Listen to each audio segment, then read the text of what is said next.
Captain Han Ji-woo stood on the bridge of the Indomitable, watching the stars through the viewing screen. His ship floated quietly in space, patrolling the outer edges of human territory. It was supposed to be a routine mission. Nothing exciting ever happened out here. That was about to change. The communication officer suddenly sat up straight. "Captain, we're receiving a distress signal from New Busan colony on Titan II."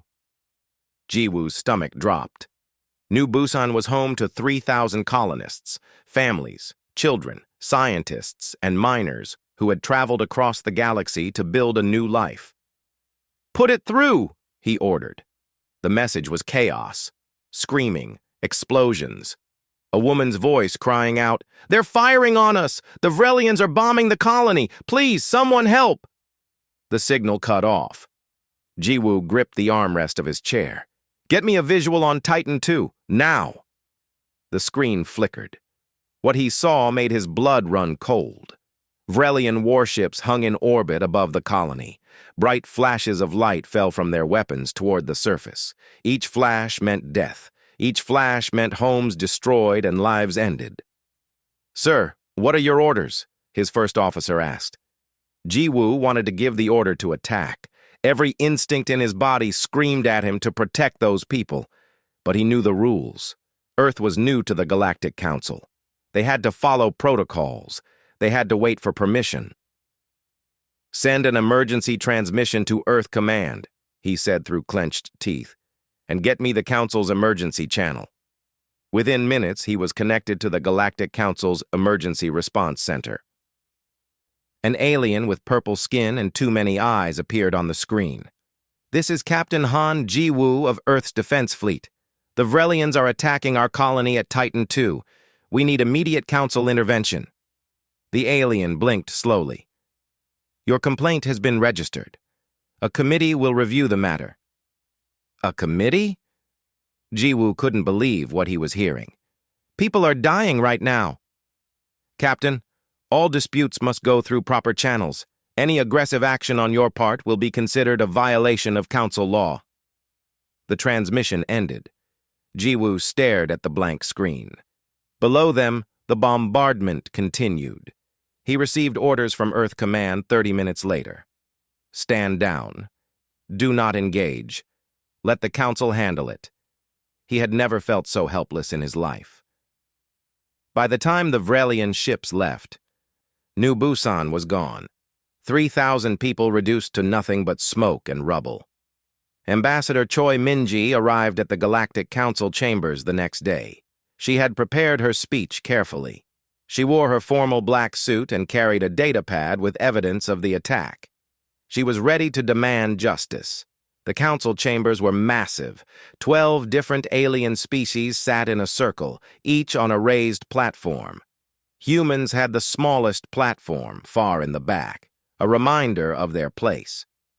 Min-ji stood in the center and began to speak. "Honored council members, I come before you seeking justice. Yesterday, the Vrelian Concordat attacked our colony without warning or provocation. 3,000 innocent civilians were killed. We demand—" "Ambassador Min-ji," a Vrelian representative interrupted. His voice was cold and sharp. "Your colony was expanding into disputed territory. We gave multiple warnings. Your people ignored them. What happened was a measured response to human aggression." "Measured response?" Min-ji's voice rose despite her training. "You murdered 3,000 people!" "Perhaps this tragedy will teach your species to respect boundaries," the Vrelian said. Several other council members nodded in agreement. Min-ji felt sick. She looked around the chamber. Some aliens looked uncomfortable. Most looked bored. None looked willing to help. The council voted on her request for justice. They decided to form an investigative committee. It would take 2 years to complete their review. Until then, no action would be taken. The Vrelians faced no punishment, no sanctions, not even a formal warning. As Min-ji left the chambers, she heard one of the council members talking to another. "Humans are so emotional. They need to learn patience. In a few hundred years, maybe they'll understand how things work." She sent her report back to Earth. The response came from Admiral Kang Hyun himself. She had met him once. He was old, with gray hair and hard eyes, a veteran of Earth's last major war. His message was short. Ambassador, return to Earth. We're done playing by their rules. The news of New Busan spread across Earth quickly. People were angry. They wanted revenge. They wanted blood. But the government remained quiet, too quiet. In the council chambers, the aliens congratulated themselves on handling the situation. The Vrelians had established dominance. The humans had been put in their place. Order was maintained. 3 days after the attack, Earth made its announcement. Ambassador Minji would be recalled. All human ships would return to the Sol system. Earth was withdrawing from active council participation until the matter was resolved. The council barely reacted. Some species actually seemed pleased. Good, one ambassador said. Let them sulk. They'll come crawling back when they realize they need us more than we need them. But Admiral Kang Hyun had different plans. He sat in his office on Earth, surrounded by his senior officers. Captain Ji Woo had been called back from his ship. Director Park Seon-woo from Intelligence was there. So was Dr. Lim Soo-ho, the scientist who had been working on classified projects. Gentlemen, Hyun said quietly, the council thinks we're weak. They think we'll forget about New Busan. They think we need them. He looked at each person in the room. They're wrong on all counts. Director Park, begin intelligence operations. I want to know everything about Vrelian military capabilities, every ship, every base, every weakness. Already started, sir, Park replied with a thin smile. Dr. Lim, how long until the kinetic lance system is operational? 3 months, Admiral. Maybe less if we push. Push. Commander Yoon, he turned to a woman in black tactical gear. Your Shadow Corps teams will deploy within the week. Deep cover, long term. I want eyes everywhere. Understood, sir. Hyun looked at Jiwoo last. Captain, you'll be training our first strike fleet. When the time comes, we'll need our best commanders ready. Sir, the Council warned us that any retaliation would result in sanctions and expulsion, Jiwoo said carefully. Hyun's smile was cold. I'm counting on it. In space, human ships began their withdrawal. They moved slowly, deliberately, back toward Earth. The Galactic Council watched and assumed humanity had learned its lesson. They assumed wrong. In hidden facilities across the Sol system, Earth's military worked day and night. New weapons were tested, new ships were built, new tactics were developed, and in the shadows, human agents slipped into Vrelian space like ghosts. The Vrelians noticed nothing. The Council noticed nothing. They had all made the same mistake. They thought humanity was weak because humans had been peaceful. They thought Earth would accept injustice because Earth had followed the rules. They were about to learn a hard lesson. Humanity's greatest strength had never been its weapons or its technology. It was something simpler and far more dangerous. When pushed far enough, humans didn't break. They didn't surrender. They adapted. They planned. And they remembered. New Busan would be avenged. The Council would learn to respect Earth. And the Vrelians would pay for every single life they had taken. The galaxy just didn't know it yet. 6 months passed. Earth said nothing. The last human ship had returned to the Sol system. The last human diplomat had gone home. Every communication channel went silent. The Galactic Council waited for Earth to apologize and ask to come back. They waited in vain. In the council chambers, the aliens talked among themselves. The humans are being stubborn, one said. They'll realize they need our trade routes soon enough. Let them stay isolated, another replied. Perhaps isolation will teach them humility. The Vrelians were especially pleased. They had proven their dominance. The other species had seen what happened when someone challenged their authority. Everything was as it should be. But strange things were happening, things the council didn't know about yet. Commander Yoon Dabin floated in the darkness of space. Her suit was completely black. No lights, no signals, nothing that could be detected. Around her, 19 other members of Shadow Corps did the same. They were ghosts in the void. "Team 1, move to insertion point Alpha," she whispered into her secure channel. Her team had spent 3 weeks crossing Vrelian space. They traveled in a ship that looked like space debris. They moved slowly, carefully, avoiding all sensors and patrols. Now they were finally in position. Below them was a Vrelian military station. It controlled communications for an entire sector. Dabin and her team would plant devices that would let Earth see and hear everything. The Vrelians would never know they were being watched. "Insertion in 30 seconds, her second-in-command said. They dropped silently toward the station. Their suits used advanced technology that bent light around them. To any sensor, they simply weren't there. They reached the station's hull and attached themselves with magnetic grips. "Planting surveillance package now," Dabin reported. The device was smaller than her hand. It connected directly to the station's network through microscopic wires. Once activated, it would be almost impossible to detect. The Vrelians would need to tear apart their entire station to find it. "Package active. We're getting clear data streams." "Excellent work, Team 1.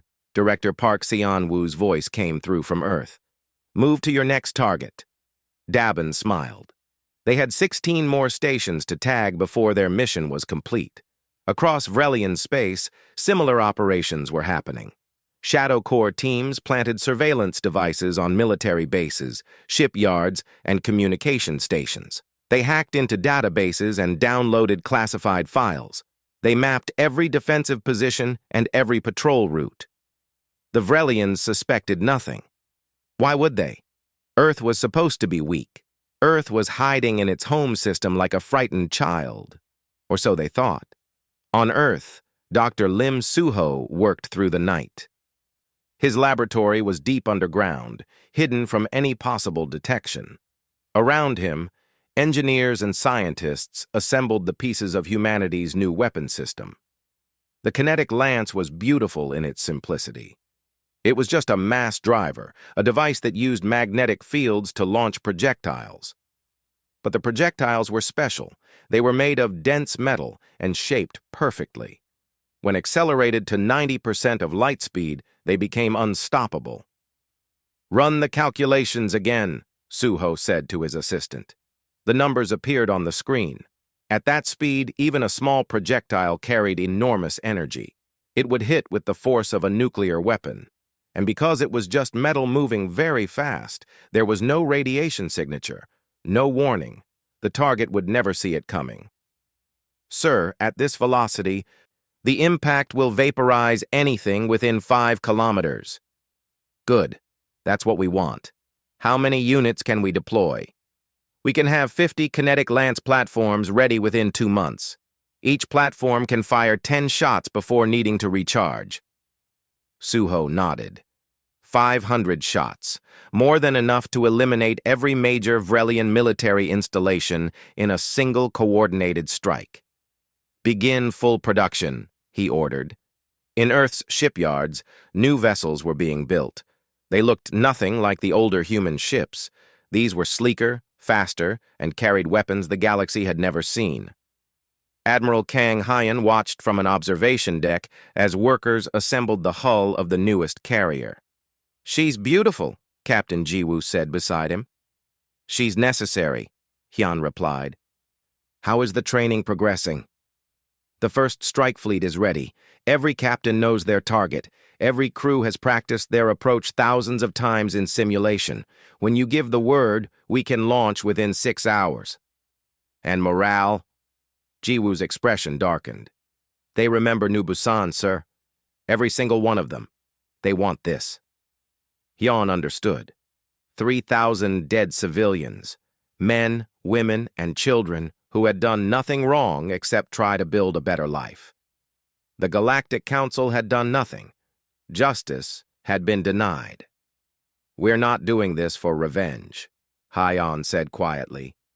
We're doing this because the Council needs to learn that justice matters, that you can't murder innocents and face no consequences.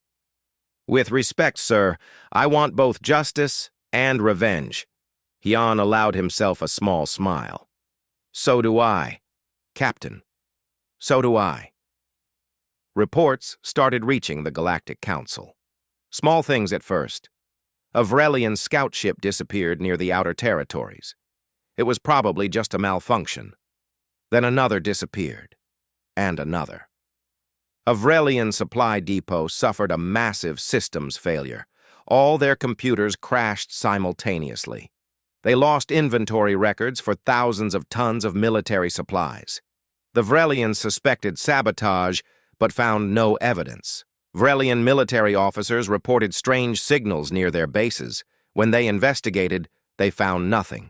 But the signals kept happening. It was making them nervous. Could it be the humans? One Vrelian commander asked. His superior laughed. The humans are hiding in their home system. They don't have the capability or the courage to operate in our space. These are just technical glitches. Fix them and stop bothering me. But the Vrelian High Command wasn't so sure. They began moving ships into defensive positions. They increased patrols. They sent scouts toward the Sol system to watch for human activity. The scouts never came back. Director Park Seon-woo watched the intelligence reports flow in from across Vrelian space. His teams had done excellent work. He now knew more about Vrelian military capabilities than most Vrelian commanders did.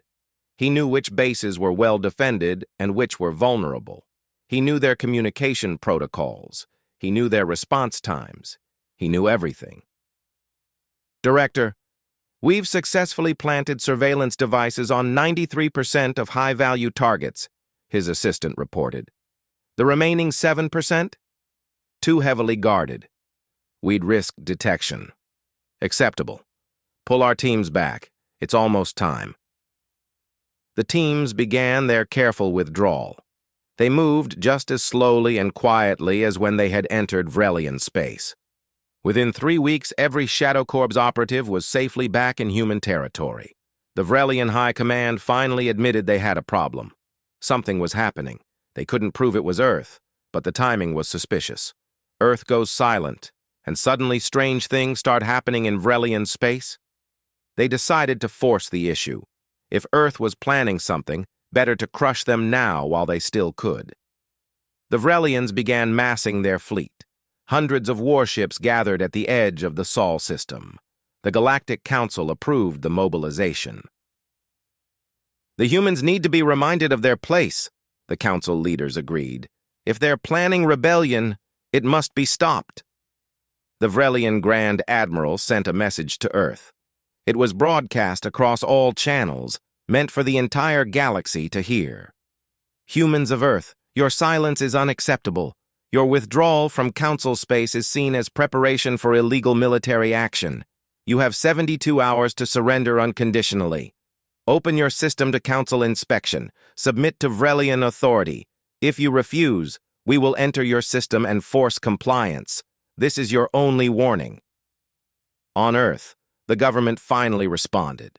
Admiral Hyun himself appeared on the transmission. He looked calm, almost relaxed. We have received your message, he said simply. We accept your terms. We'll see you soon. The transmission ended. The Vrelian commanders looked at each other in confusion. That was too easy. They had expected defiance. They had expected desperate threats. Instead, the humans had just agreed to surrender. It's a trick, one officer said. Of course it's a trick, the Grand Admiral replied. But what can they do? We have 300 ships. They have perhaps 50 outdated vessels. Even if they fight, we'll crush them within days. The Vrelian fleet began moving toward Earth. They moved slowly, confidently. They would arrive in 48 hours. They expected to find a frightened planet ready to beg for mercy. What they found instead would change the galaxy forever. On Earth, final preparations were being made. The kinetic lance platforms were in position. The first strike fleet was ready.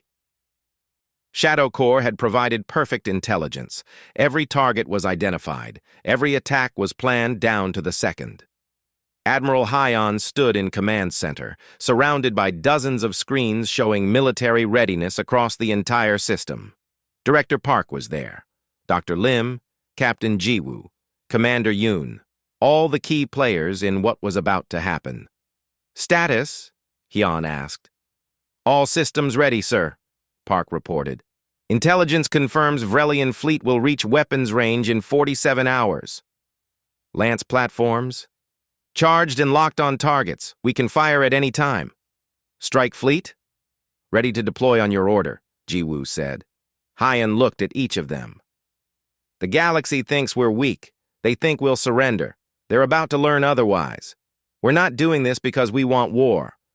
We're doing this because someone has to show the Council that actions have consequences, that you can't murder innocents and face no punishment."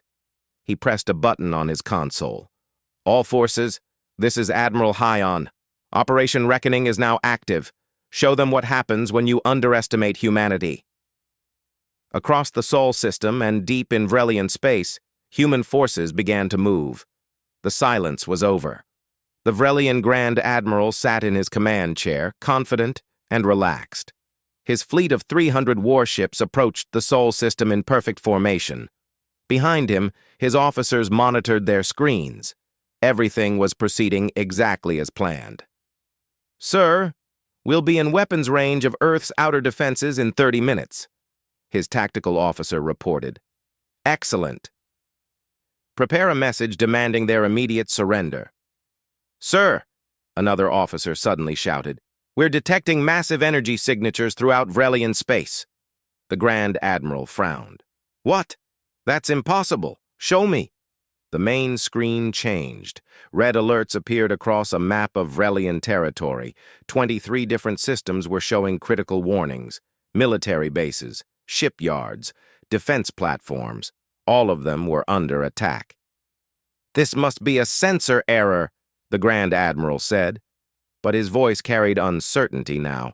Who could possibly attack so many targets simultaneously? His question was answered 1 second later. The first kinetic lance projectile struck the orbital shipyard at Vrel Prime. It had been launched hours ago from a hidden platform. The projectile had crossed space at 90% of light speed. The Vrelians never saw it coming, never had a chance to defend. The impact released energy equivalent to 50 nuclear weapons. The shipyard simply ceased to exist. It didn't explode or burn. It vaporized. One moment it was there, the next it was nothing but expanding gas and debris. "Dear gods," someone whispered on the Vrelian command ship, but the attacks had only just begun. Every 3 seconds, another lance projectile struck another target. Military command centers, fleet staging areas, defensive weapons platforms. Each strike was precise. Each strike was devastating, and each strike avoided civilian populations. Across Vrelian space, their military infrastructure was being systematically destroyed. Bases that had stood for centuries disappeared in flashes of light. Ships that were being built in orbital yards were reduced to atoms. Defensive satellites were wiped from existence. The Vrelians tried to respond. They tried to raise shields. They tried to evacuate. They tried to defend. But the projectiles were too fast. By the time sensors detected them, they had already hit. There was no defense, no escape. "Get me a count!" the Grand Admiral shouted. "How many installations have we lost?" "Sir, I'm reading 73 major military sites destroyed, and more are being hit every few seconds.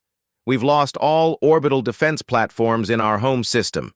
The 4th Fleet staging area is gone. The communications hub at Sector 7 just went offline."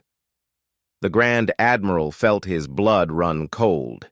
In less than 10 minutes, Earth had crippled Vrelian military power across 24 systems. Decades of military buildup were being erased, and he had no idea how to stop it. "Where are these attacks coming from?" "We don't know, sir. The projectiles are too fast to track backwards. They could be launched from anywhere." Then things got worse. Captain Song Hana led her squadron of stealth fighters into Vrelian space. Her ship was invisible to every sensor the Vrelians had. It used technology Earth had been developing in secret for years. Technology the Council didn't know existed. All wings. This is Hana. Target the communication satellites. Execute. Her squadron split up, each fighter moving to a different target. They flew through Vrelian space like ghosts. When they reached their targets, they fired.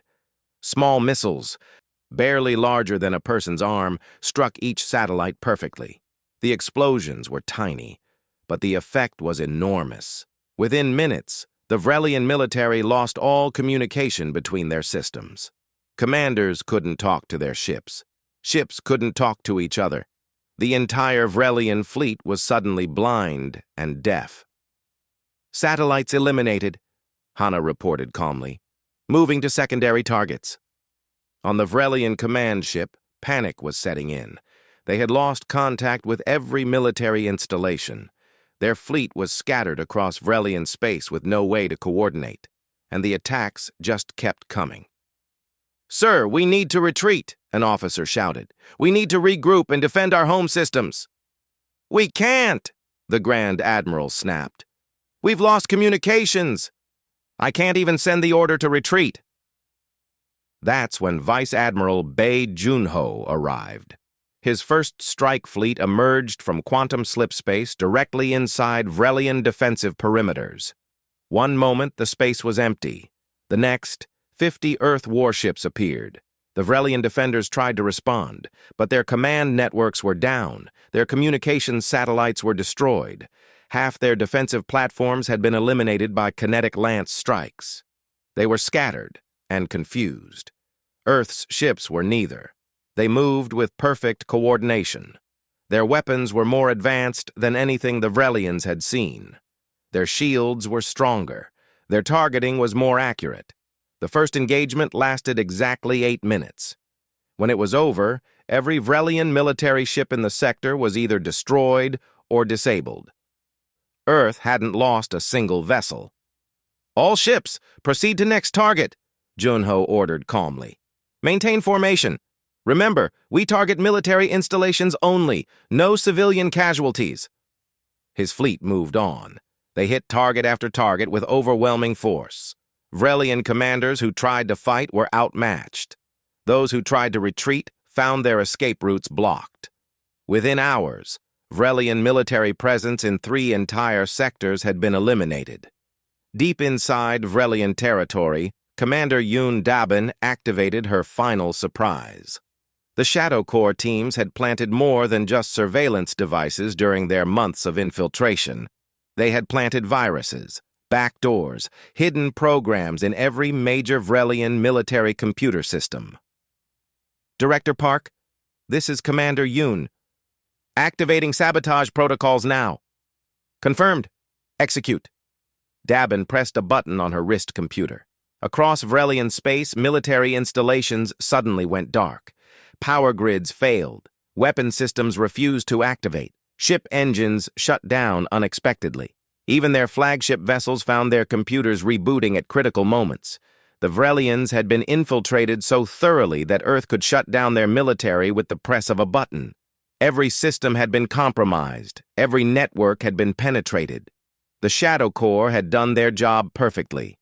A Vrelian battlecruiser tried to engage one of Junho's ships. The cruiser's weapons charged, ready to fire. Then every system on the ship shut down. The lights went out. The engines stopped. The weapons went offline. The cruiser floated helplessly in space while Earth's ships moved past it. "What's happening?" the Vrelian captain screamed at his crew. "Get the systems back online." "We're trying, sir. It's like someone else is controlling our ship. Everything we try to activate immediately shuts back down." The captain realized the horrible truth. Earth hadn't just been preparing weapons. They had been preparing for total warfare. Every aspect of Vrelian military power had been compromised, countered, or destroyed. On the Vrelian homeworld, Grand General Nam Yuri's ground forces landed unopposed. Massive transport ships descended through the atmosphere. The planetary defenses tried to fire. Every weapon system failed. The viruses had infected everything. "Sir, the capital city is directly ahead," her second-in-command reported. "No resistance detected." "Maintain formation," Yuri ordered. "Remember your rules of engagement. Minimal force, no civilian casualties. We're here for their government, not their people." Her forces moved through the capital city. Vrelian civilians watched in shock and fear, but the human soldiers didn't harm them, didn't threaten them, just moved efficiently toward the government buildings. The Vrelian government tried to escape. They ran to their secure bunker deep underground. But when they reached it, human soldiers were already waiting. Commander Yoon's teams had been there for days, making sure no one could run. "By the authority of Earth's United Defense Force, you are under arrest for war crimes," Yuri announced. "The murder of 3,000 civilians at New Busan Colony. You will face trial." The Vrelian leaders were too shocked to even respond. They were arrested without a fight. Within 2 hours, the human flag flew over the Vrelian Capitol building. Back in space, the Grand Admiral finally managed to get a damage report. What he read made him want to weep. Vrelian military strength had been reduced by 84% in less than 18 hours. Every major shipyard was destroyed. Every command center was offline. Most of their fleet was either destroyed, disabled, or scattered and unable to communicate. Their homeworld was occupied. Their government was captured. Earth had won, completely, overwhelmingly, so thoroughly that continued resistance was pointless. "Sir, we're receiving a message from Earth," his communications officer said quietly. "Put it through." Admiral Kang Hyan appeared on the screen. He looked calm, professional, like he had just completed a routine exercise instead of dismantling an entire military force. "Grand Admiral, this is Admiral Hyan of Earth's Defense Force. Your military has been neutralized. Your government is in custody. Your homeworld is under occupation. I'm offering all remaining Vrelian forces the opportunity to surrender. If you agree, your ships and personnel will not be harmed. You have my word." The Grand Admiral looked around his bridge. His officers stared back at him. Some looked angry. Most just looked defeated. What choice did they have? "We surrender," he said quietly. "A wise decision," Hyan replied. "Transmit your fleet positions. My ships will guide you to designated surrender zones. Thank you for choosing peace." The transmission ended. Across Vrelian space, the word spread. The war was over. Earth had won in less than a day. The species that the Council had called weak, the species that was supposed to be hiding in fear, had just destroyed the military might of one of the galaxy's oldest and most powerful civilizations. And they had done it so efficiently, so completely, that the Vrelians never had a chance to fight back. In the Galactic Council chambers, alarms were ringing. Reports were flooding in. The council members sat in stunned silence as they learned what had happened. Some were terrified. Some were angry. All of them were shocked. "This is impossible," one council member whispered. "Humans aren't capable of this." "Apparently," another replied slowly. "We were wrong about what humans are capable of." The galaxy was about to learn a hard lesson.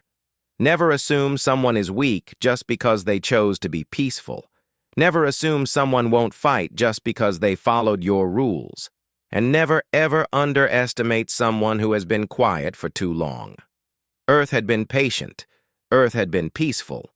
Earth had followed the Council's rules and respected their authority, until the moment those rules failed to deliver justice. Then Earth had shown exactly what humans could do when pushed too far. The Vrelian Concordat had learned this lesson. Soon the entire Galactic Council would learn it too. The Galactic Council convened an emergency session. For the first time in 300 years, every council member was present.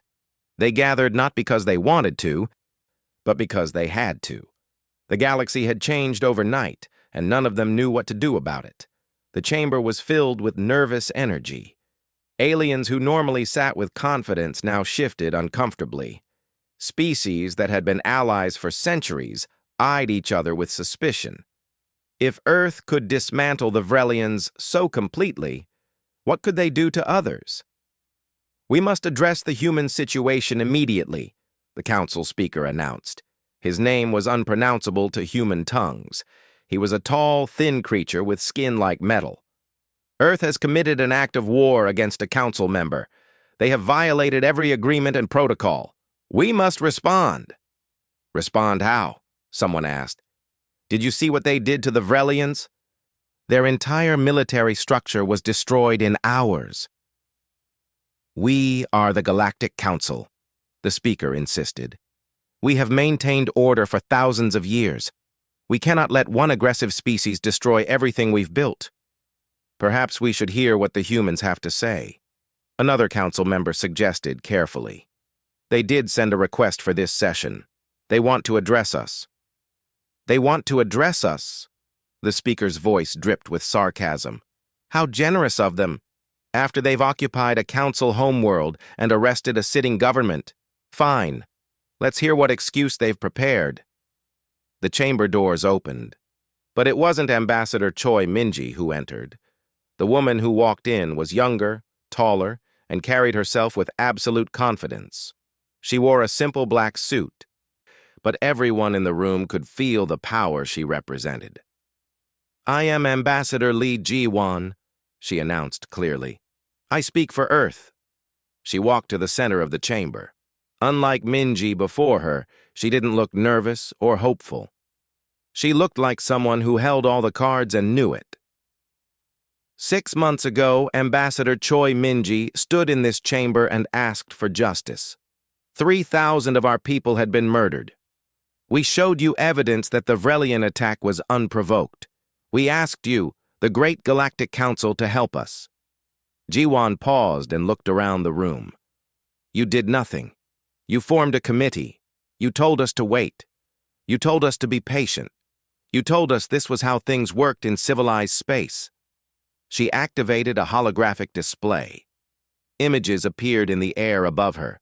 Documents, communications, video recordings. We followed your advice. We waited.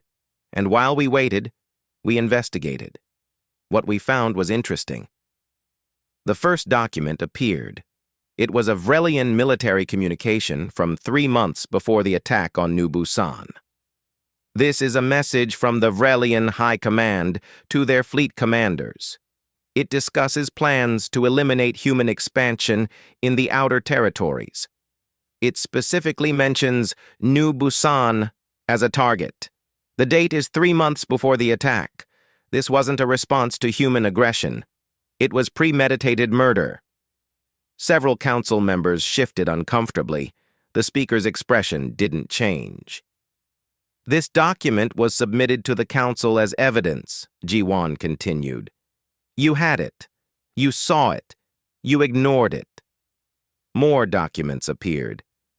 Communications between Vrelian officials and other council members. Trade agreements contingent on the council looking the other way. Promises of economic benefits in exchange for political support. The Vrelians weren't just planning to attack us. They were planning to do it with council blessing. And several of you, she pointed at specific council members, were complicit. "This is outrageous," one of the accused aliens shouted. "These documents could be fabricated." "They're not," Ji-won said calmly. "We recovered them from Vrelian government servers during our occupation. They've been verified by independent experts. They're real. And they prove that the Galactic Council knew New Busan would be attacked and did nothing to stop it." The chamber erupted in shouting. Some council members denied the allegations. Others demanded to see more proof. A few sat in guilty silence. The speaker tried to restore order. "Even if this is true, it doesn't justify Earth's military action. You have violated—" "Violated what?" Ji-won interrupted. Her voice cut through the noise like a blade. "We violated council protocols. We violated agreements. You mean the same agreements you violated when you let 3,000 innocent people die? The same protocols you ignored when it was convenient for you? She walked closer to the council platforms, looking each member in the eye. Let me be very clear about something. Earth didn't withdraw from council space because we were afraid. We withdrew because we realized the truth. This council doesn't maintain peace. It maintains power. Your laws aren't about justice. They're about control. And when we asked for help, you showed us exactly what we were worth to you. Nothing. Captain Ko Min Seok stood on the bridge of his ship watching the screens. His enforcement fleet patrolled Vrelian space, maintaining order. Some Vrelian military units had tried to resist after the initial surrender. They learned quickly that it was pointless. Sir, we're detecting 3 Vrelian destroyers attempting to regroup in Sector 9, his tactical officer reported. Disable them, Min Seok ordered. Minimum force. Target their engines only. Aye, sir. His ship's weapons fired. Precise beams of energy struck the Vrelian vessels. Their engines exploded, but their hulls remained intact. The crews survived. Within minutes, rescue ships were already on their way. This was Earth's approach to occupation. Firm, but fair. Overwhelming force when necessary, but always measured, always controlled. The Vrelian people were learning that Earth's anger was directed at their government and military, not at civilians. In the capital city, General Yuri walked through the streets. Vrelian citizens watched her with fear, but also with curiosity. Human soldiers stood guard at key locations, but they weren't aggressive. They helped direct traffic. They assisted medical services. They even helped repair damage from the brief fighting. General, the supply convoy has arrived, her aide reported. Food, medicine, and construction materials as ordered. Good. Start distribution. Priority to families with children, then elderly, then everyone else. Ma'am, with respect, these are the people whose government attacked us. Why are we helping them? Yuri looked at the Vrelian families hurrying past. Parents holding their children's hands, old people moving slowly down the street, normal people trying to live their lives. Because they didn't attack us, she said quietly. Their government did. Their military did. These people are just trying to survive. We're not here to punish them. We're here to show them what real justice looks like. Back in the council chambers, Ambassador Jiwon continued her presentation. She showed evidence of other crimes the council had covered up. Attacks on developing species, trade violations, political manipulation. For decades, the elder species had maintained their power by bending or breaking their own rules, and the council had let them do it. Earth isn't asking for permission anymore, Jiwon announced. We're done playing by rules that only apply to some species. The Vrelian government will stand trial for war crimes. Any evidence of council complicity will also be investigated, and if you try to interfere, you'll face the same response the Vrelians did. You're threatening the entire council? The speaker demanded. I'm promising the entire council. We're not afraid of you. We're not impressed by your age or your traditions. We respect strength and we respect justice. You've shown us you have one but not the other. Counselor An Jisoo stepped forward. He was Earth's new military attaché, a former general who understood power politics better than most diplomats. The Galactic Council will be reformed, he stated flatly. Rules will apply equally to all species, regardless of age or influence. War crimes will be prosecuted regardless of who commits them. Disputes will be resolved through fair arbitration, not political favors.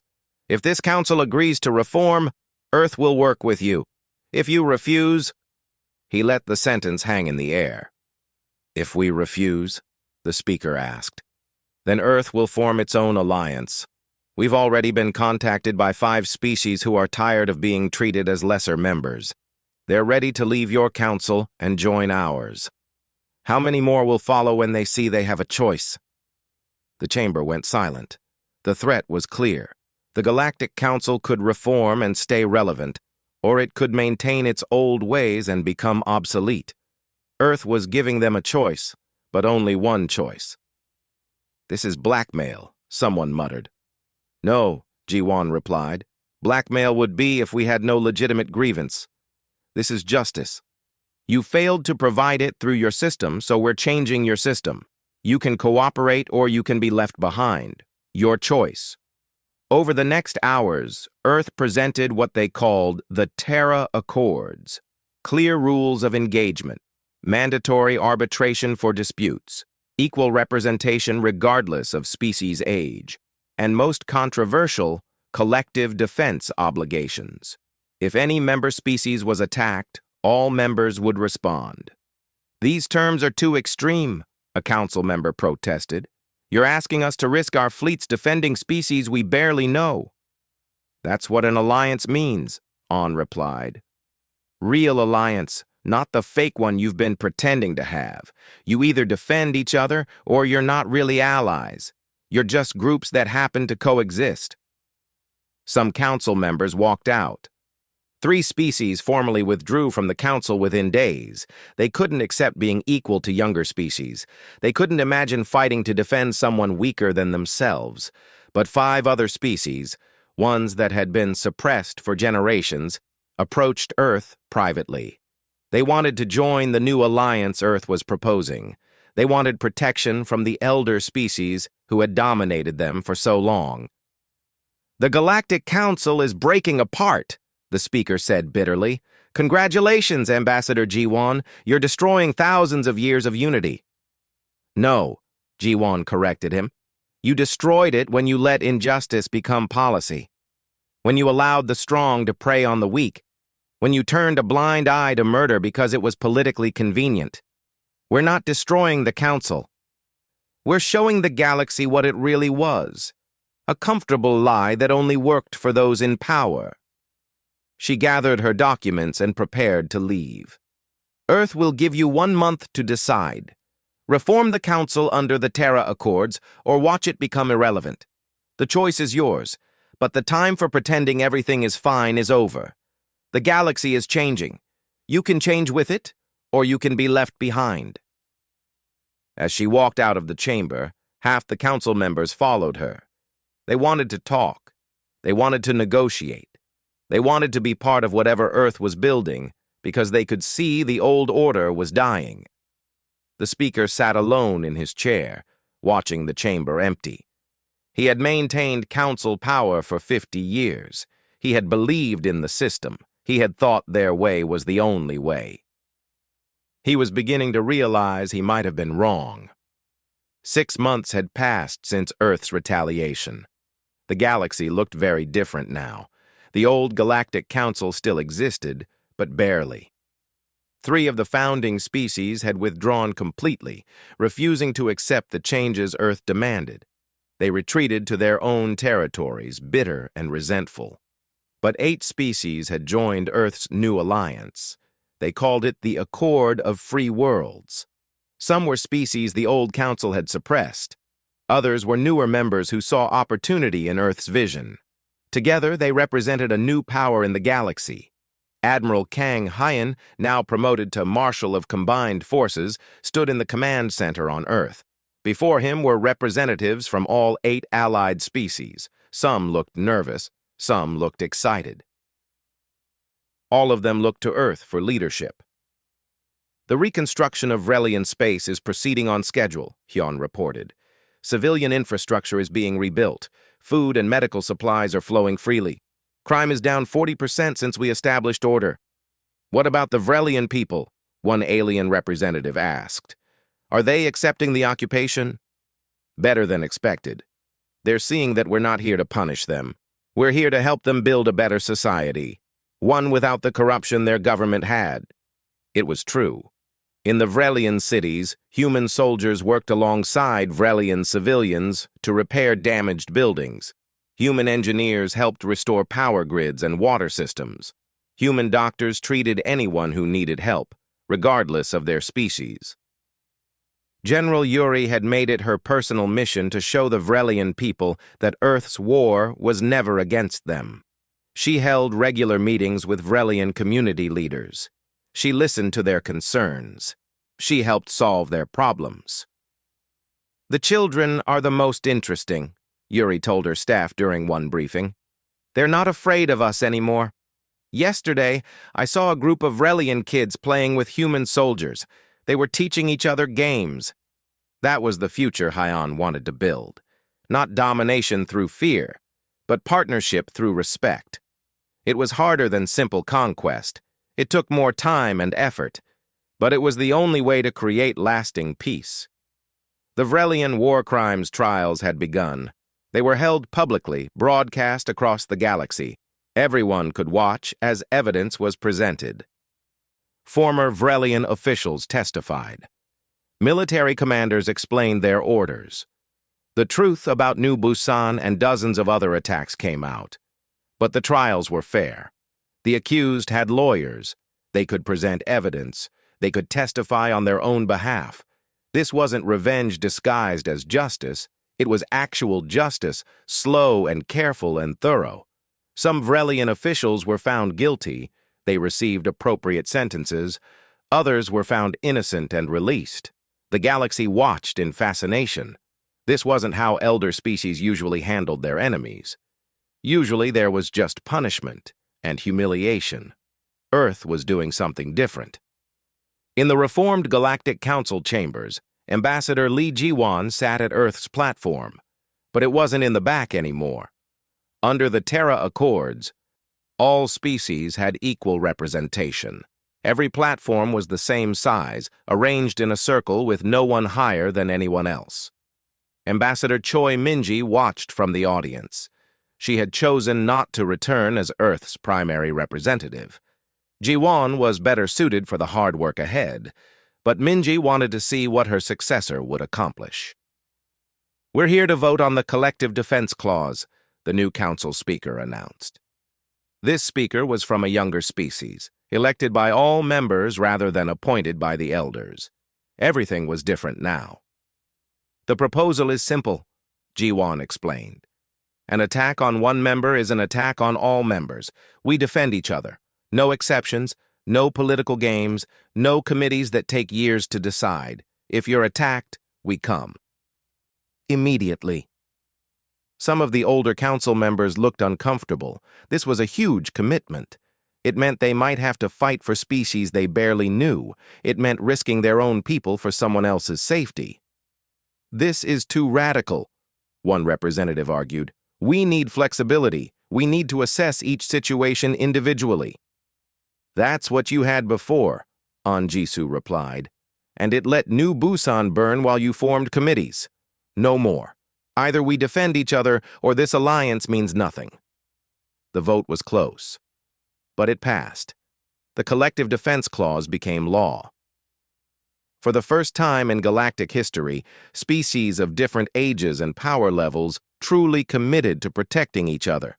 Not everyone was happy about the changes. The three species who had left the council formed their own group. They called themselves the Sovereignty Union. They rejected Earth's reforms. They wanted to return to the old ways where age and power determined status. "They'll cause trouble eventually," Director Park Seon-woo warned during a meeting with Hyan. "They're bitter, they're angry, and they're planning something." "Let them plan," Hyan replied calmly. "If they attack, they'll learn the same lesson the Vrelians did. We don't want war, but we're ready for it." But the Sovereignty Union was smart enough not to attack directly. Instead, they tried economic warfare. They restricted trade with Accord members. They pressured neutral species to choose sides. They spread propaganda about how Earth was destroying galactic traditions. Some species listened, but most didn't, because they could see the results of Earth's approach. Accord members were prospering. Disputes were being resolved fairly. Weaker species were being protected rather than exploited. The new system worked better than the old one. Captain Ko Min-seok led the first joint patrol of Accord forces. His fleet included ships from Earth, 2 former Council species, and 3 newer members. They moved together, practiced coordinated tactics, and learned to work as one unit. "This is strange," his second-in-command commented. "6 months ago, some of these species were strangers. Now we're trusting them to watch our backs." "That's what alliances are supposed to be," Minsock replied. "Not political convenience. Real trust." They encountered a situation that tested their resolve. A cargo ship was under attack by pirates. The ship belonged to a species that wasn't part of the Accord. It wasn't part of any alliance. Under the old rules, the patrol could have ignored it. "All ships, prepare to engage," Minsock ordered. "We're helping them." "Sir, they're not Accord members," someone pointed out.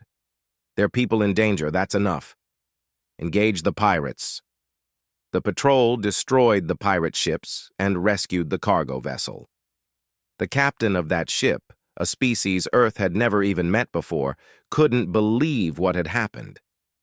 "Why did you help us?" he asked. "You gained nothing from this."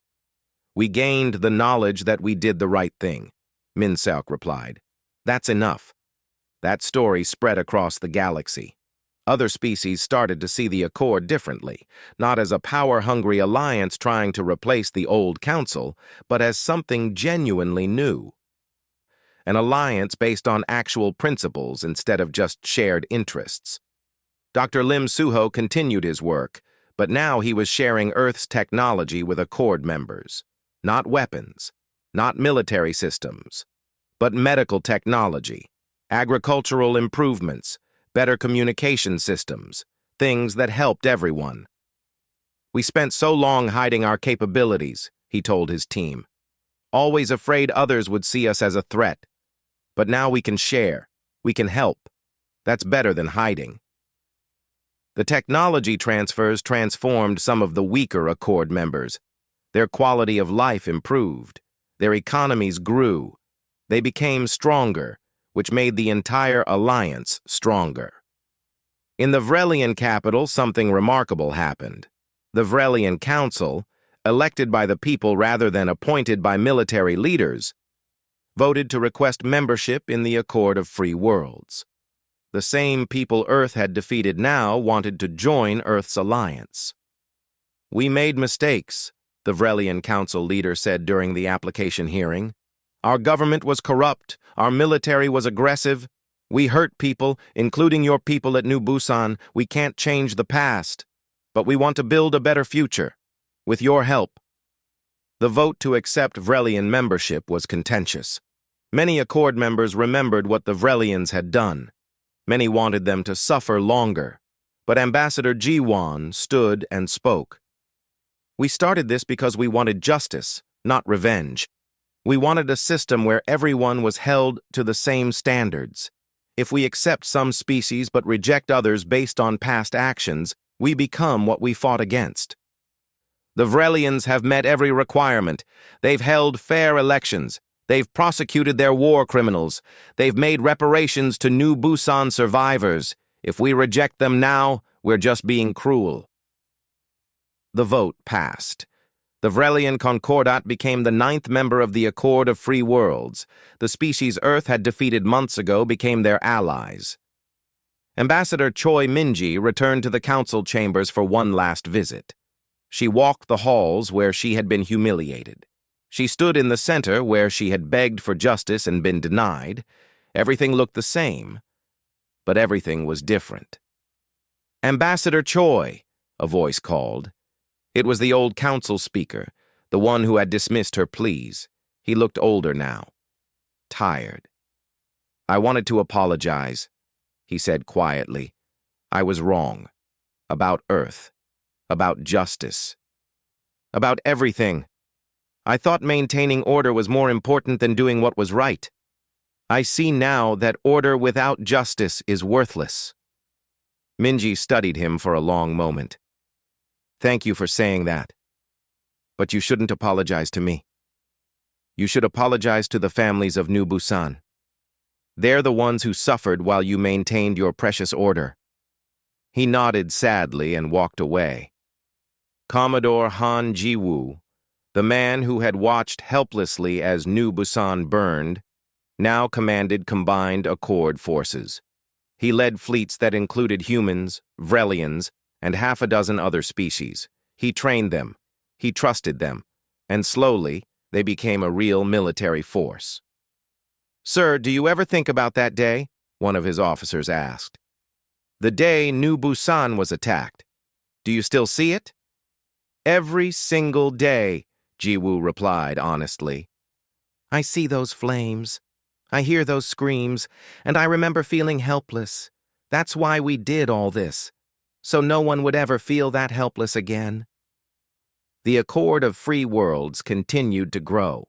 More species joined.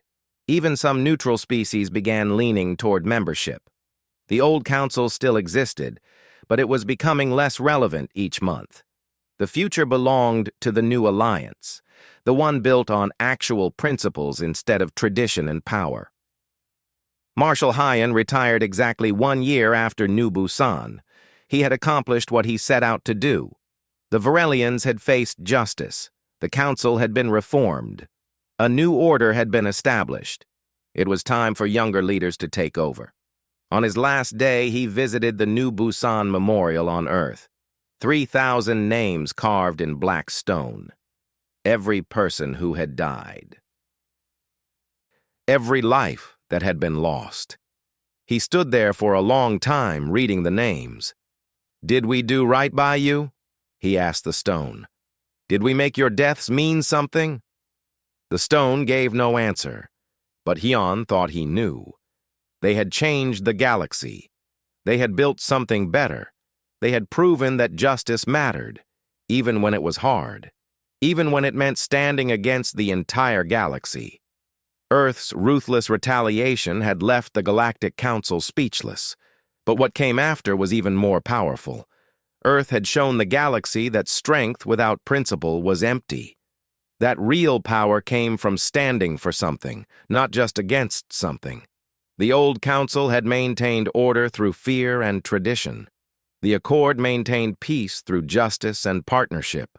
One lasted because no one dared challenge it. The other would last because people chose to be part of it. In the end, that made all the difference. Earth hadn't conquered the galaxy. Earth had shown the galaxy a better way. And slowly, painfully, wonderfully, the galaxy was learning. The stars still shone above them. The same stars that had watched New Busan burn, but the galaxy beneath those stars was different now. Better, more just, more equal. It hadn't been easy. It hadn't been clean. But it had been worth it. Earth's children could grow up knowing that when their world faced injustice, their leaders hadn't accepted it. They hadn't backed down. They had fought, and they had won, and they had built something better from the ashes. That was humanity's gift to the galaxy. Not weapons or technology or military might, but the simple, powerful idea that everyone deserved justice. Everyone deserved to be treated fairly. Everyone mattered, regardless of their power or their age or their history. The galaxy would never be the same, and that was exactly as it should be.